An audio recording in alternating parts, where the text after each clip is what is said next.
Ayer, el proyecto de ley que busca legalizar el aborto ingresó oficialmente en el Congreso Nacional, pero el debate y la polémica ya está en la sociedad instalada hace bastante tiempo. Sí, y este tramo recién comienza. El debate se da permanentemente, pero ahora con esta decisión ya parlamentaria de tratarlo a ese nivel, el proyecto para despenalizarlo, a pesar de que hay otro proyecto que realmente no tiene mucho sentido. Uno está en contra o a favor de un proyecto, no puede haber un proyecto a favor y otro en contra, no suena muy lógico. Pero ahora sí, digamos, de manera concreta, el debate más allá del Parlamento también se reabre en la sociedad. Y vamos a seguir sumando voces. Hace días que venimos compartiendo distintos testimonios para construir un poco este debate y este análisis que se hace en la sociedad. Estuvimos conversando con Edgardo Boisa, que es jefe de ginecología del Hospital Pena. Hay que destacar que es la única maternidad pública de toda la región. Sí, digamos, es un lugar donde creo que hay material y hay casos y cifras como para tirarlas al análisis. Es un lugar ideal para hablar justamente de este tema, ¿no? Por allí pasan muchos casos y es una de las maternidades más importantes del interior de la provincia de Buenos Aires. Le pedimos una mirada al profesional, esto nos decía. En realidad mantenemos más o menos los mismos números, que el Hospital Pena en promedio entre 400 y 420 ingresos anuales son con diagnóstico de aborto, no quiere decir que todos esos son abortos provocados. Es muy difícil saberlo cuántos son, porque muchas veces como se utiliza y es conocido medicación, posiblemente no lo podemos saber.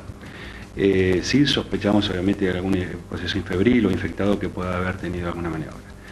En realidad de la región nosotros recibimos todo, porque como es la única maternidad pública, seguramente no solamente lo que es Bahía y también la región, en muchos casos nos llegan a nosotros.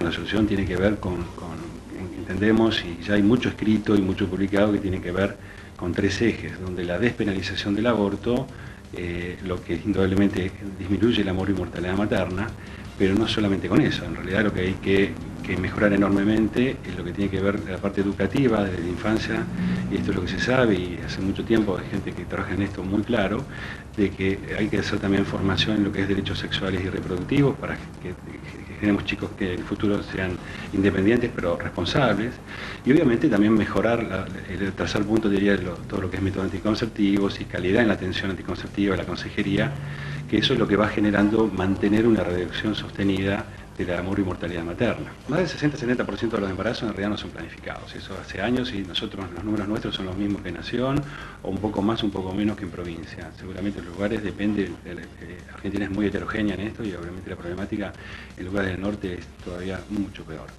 El embarazo adolescente es una parte importante, por supuesto. Nosotros tenemos alrededor de un 22% de embarazo adolescente y sabemos que un 30% repite un embarazo.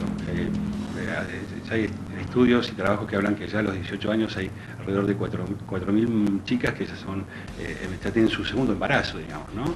Y el quinto embarazo en menos de 20 años ya van alrededor de 100 y pico, 200 chicas. Sí, el embarazo adolescente es un tema que siempre fue un tema candente y es un tema que siempre hay que abordarlo en forma importante, compleja, integral. No solamente la parte de salud, obviamente la educación es muy importante. Y vamos a profundizar y remarcar las cifras que brindaba recién el doctor, el profesional del área de ginecología, porque son cifras que permiten de alguna manera observar el impacto de la realidad del aborto, ¿no? De alguna manera nuestra responsabilidad desde este lugar tratar de ofrecer todo el abanico de opiniones y de miradas, desde las más objetivas, como vamos a tener en instantes con concejales, con políticos, funcionarios y con los médicos que al margen de alguna postura nos dan datos tangibles para hablar del tema, ¿no? Comenzamos entonces, 2017, el año que pasó, el año que nos dejó 420 ingresos por abortos. Se registraron en el Hospital Pena, insistimos. Un poquito más de uno por día. Claro, sí, exactamente. No se sabe si son provocados, si son por cuestiones naturales, no se discrimina en ese sentido, pero sí está la cifra, 420 ingresos por abortos. De estos 420, que es importante esa cifra, el 10% presenta infecciones no graves, es decir, son casos muy chiquitos aquellos que generan una complejidad superior. Por lo general no hay problemas, no hay complicaciones, no hay grandes infecciones, solo el 10% de estos 420 casos de aborto terminan con alguna situación de infección, pero insistimos, no grave. Y seguimos repasando alguna cifra más que también llama la atención. Esto es un dato vaya si es importante. Hablamos Hospital Pena, miles y miles de personas pasan allí cada semana para atenderse, de Bahía Blanca, de la región y mucho más allá de otras provincias. Esto es una historia que sabemos. De todo ese universo, esta cifra. La cuestión del aborto que llega al Hospital Pena es la segunda causa de intervención hospitalaria. El aborto, la interrupción del embarazo, se convierte entonces en la segunda causa de intervención hospitalaria que amerita la internación en muchos de los casos y en otros se resuelve con mayor sencillez en algún punto. Bien, y acá una cifra que puede ser clave. No significa que de esta cifra se desprendan todos los abortos, pero bueno.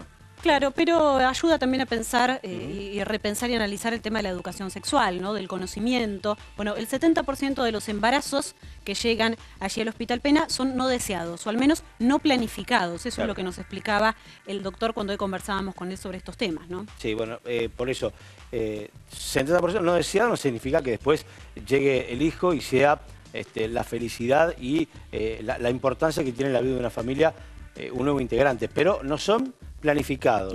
No deseados en principio y no planificados, pero de esa cifra obviamente se desprende la problemática también. Ahora, Fer, se desprende también de la cuestión del aborto una pregunta que es clave para algunos, que es ¿cuándo comienza la vida? ¿Cuándo comienza la vida? En las primeras semanas, tal vez un poco más avanzado el embarazo. En el proyecto de ley se prevé la interrupción del embarazo hasta las 14 semanas y quisimos preguntar un poco cuál es la mirada científica, claro, ¿por qué eligieron ese número, no? Bueno, y hablamos también, y es uno de los abordajes que hacía el propio Boisa, ¿no? Lo escuchamos.